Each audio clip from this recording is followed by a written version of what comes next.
Society builders paved the way to a better world, to a better day. A united approach to building a new society.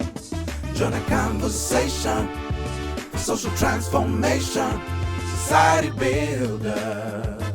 Woo. Society Builders with your host, Dwayne Veron. Welcome to another exciting episode of Society Builders.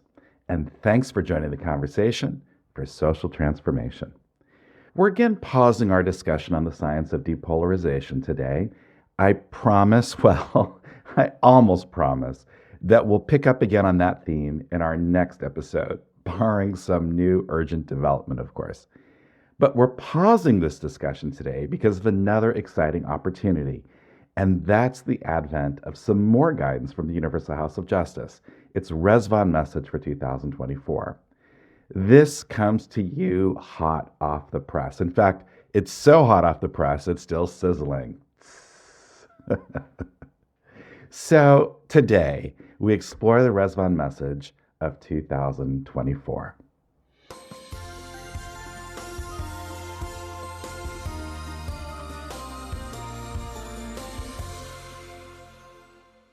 Now, by now, you know, if you've been following this podcast series, you know that episodes where we can explore the guidance from the Universal House of Justice are our most exciting episodes because the insights they provide us with here gives us so much deep guidance that we can reflect on that directly relates to our conditions and opportunities today. So I'm excited to join with you today in this journey of discovery.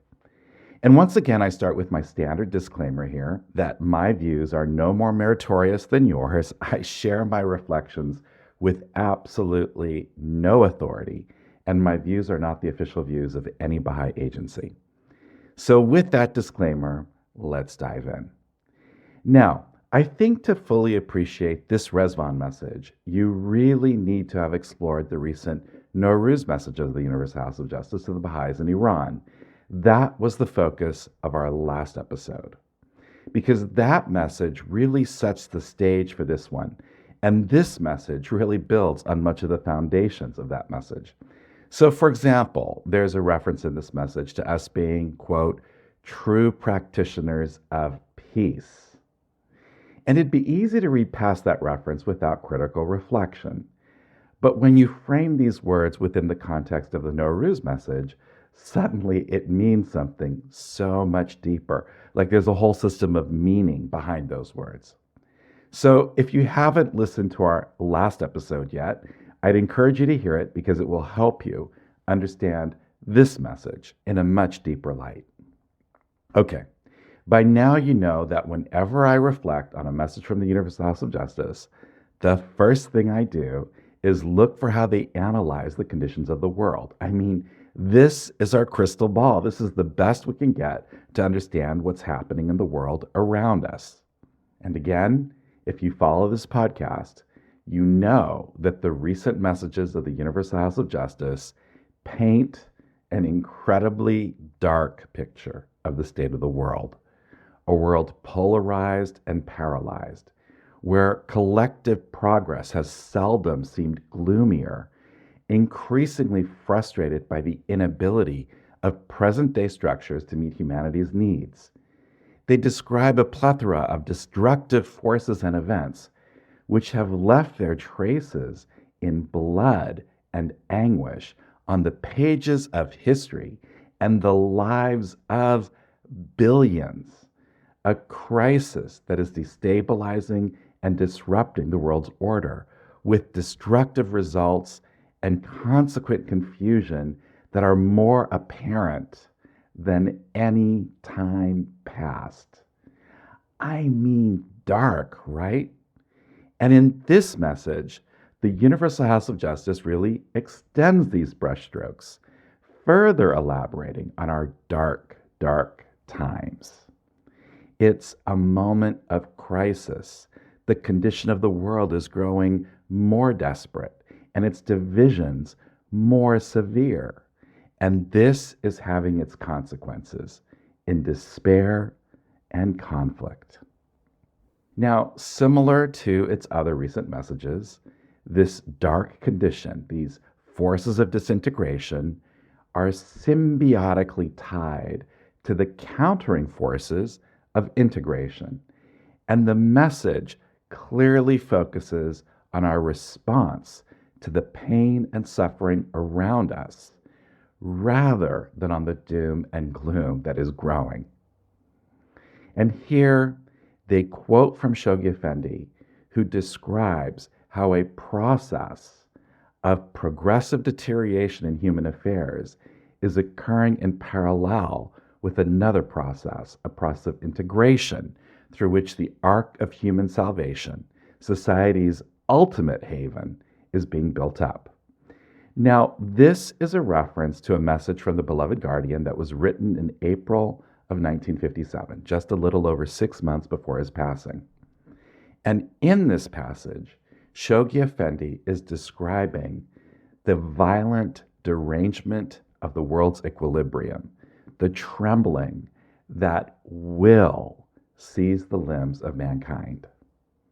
And in this passage, the beloved guardian goes on to describe the response that this must evoke.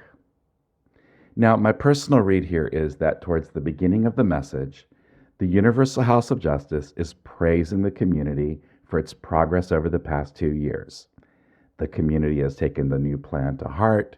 We're seeing increased depth in our understanding and in the transition from community to society building.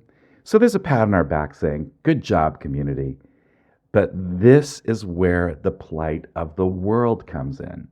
It's like we're doing a good job, but the world around us is growing more desperate. Its divisions more severe. And so even though we're doing a good job, all of this makes new demands on us. And for me personally, this is the main theme of the entire message.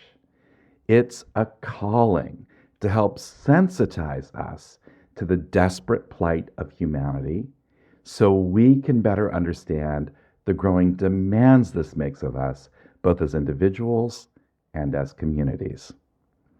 And this relates to the sentence that really leapt out to me, which is their calling here. They say, all of this points to an urgent, inescapable conclusion. There must be a sustained, rapid rise in the number of those committing their time, their energy, their concentration to the success of this work. And that, I think, is the calling here, for a sustained, rapid rise in the number of those committing their time, their energy, their concentration to the success of this work.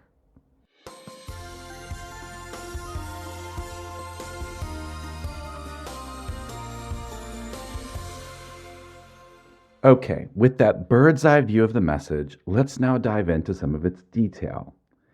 The second paragraph echoes a theme that they've previously elucidated on. Our suffering is one with humanity. We are being and will be impacted by the forces of destruction just like everybody else. And in fact, the point here is not for us to try to avoid this. It's not about us building bunkers. It's the opposite. It's about us rushing into the field to help humanity through this critical hour. This is so important. It's so powerful. I don't know if you remember, but in episode 13, I shared the story of Dr. Zia Baghdadi and the race riots in Chicago in the summer of 1919, the Red Summer. At a time when black neighborhoods were being burnt to the ground by white hooligans, a time of absolute terror where even the police and fire departments dared not enter, Dr. Baghdadi rushed into these black neighborhoods, bringing them food and medical care. And that's the image we should form, that our times need us, and that we need to rush to the aid of our fellow friends and neighbors. Yes, we are impacted by the forces of destruction, but we understand the forces at work, so we're not paralyzed by them. We understand the forces of an organic evolution that is at work, and we understand this with absolute clarity on its direction and destiny. We have a duty here, and it's to provide a desperate, suffering humanity with the ultimate haven they need, the ark of their salvation. They explain how even though we are affected by the travails of society, and I quote here, we're not confused by them. It is saddened by humanity's sufferings, but not paralyzed by them. Heartfelt concern must prompt sustained efforts to build communities that offer hope in place of despair, unity in place of conflict. Hope in place of despair, unity in place of conflict. So here, the Universal House of Justice is helping us understand our role in this drama playing out in the world, in this battle between the force of disintegration and integration, and our need to provide humanity with the haven they need to navigate through these difficult times, offering hope and helping cultivate unity.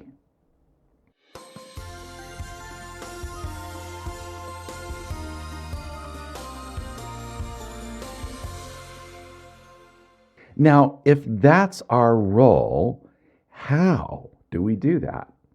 And here, the Universal House of Justice reminds us that the plan provides us with the methods and instruments we need in a process that builds long-term, constructive processes that unfold over generations.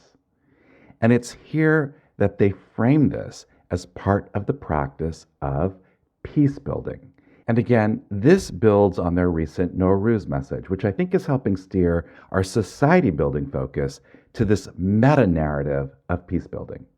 And here they telescope, starting with the individual and growing up to family, neighborhood, and community. They say, we see it in every account of a heart being enkindled with the love of God, a family opening up its home to new friends, collaborators drawing on Baha'u'llah's teachings to address a social problem, a community strengthening a culture of mutual support, a neighborhood or village learning to initiate and sustain the actions necessary for its own spiritual and material progress, a locality being blessed with the emergence of a new spiritual assembly.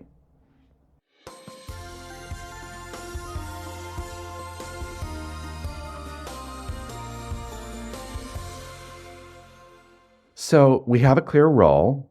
The plan provides us with our methods and instruments. But the Universal House of Justice also provides us with our message for humanity. They say, where else but in Baha'u'llah's principle of the oneness of humankind can the world find a vision broad enough to unite all its diverse elements? How else but by translating that vision into an order based on unity and diversity can the world heal the social fractures that divide it? Who else can be the leaven through which the peoples of the world can discover a new way of life, a pathway to enduring peace? And they call on us to extend then to everyone the hand of friendship, of common endeavor, of shared service, of collective learning, and advance as one.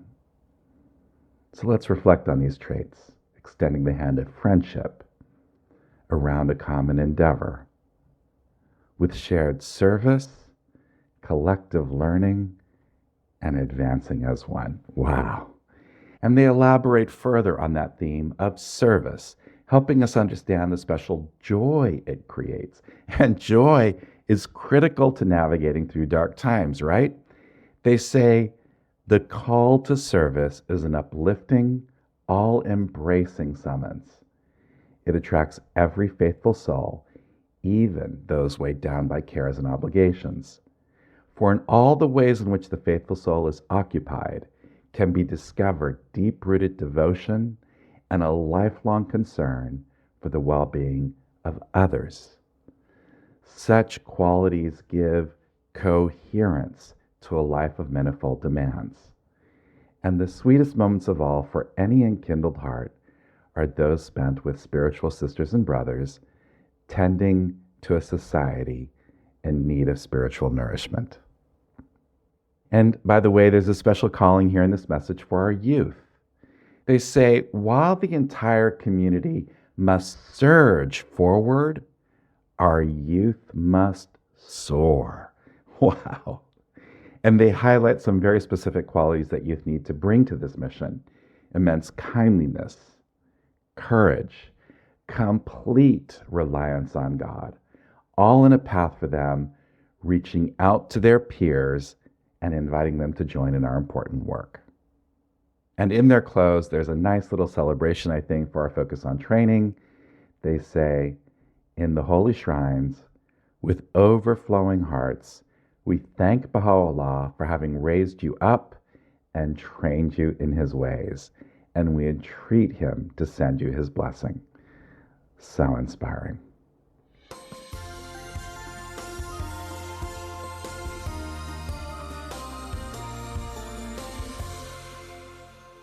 Now, as always, don't rely on this podcast as a substitute for your own study of this important message. My intent here is to further stimulate your study, both individually and as communities. I mean, the Universal House of Justice just sent you a letter. This is a letter to you. So read it and ask yourself how you want to respond to them. It's critical that you read this message for yourself to understand how the message speaks to you and what your unique response to it will be. So with that thought, I leave you to reflect. Thanks again for joining the conversation for social transformation. I look forward to continuing our journey together next time on Society Builders. Society builders paved the way to a better world, to a better day. A united approach to building a new society.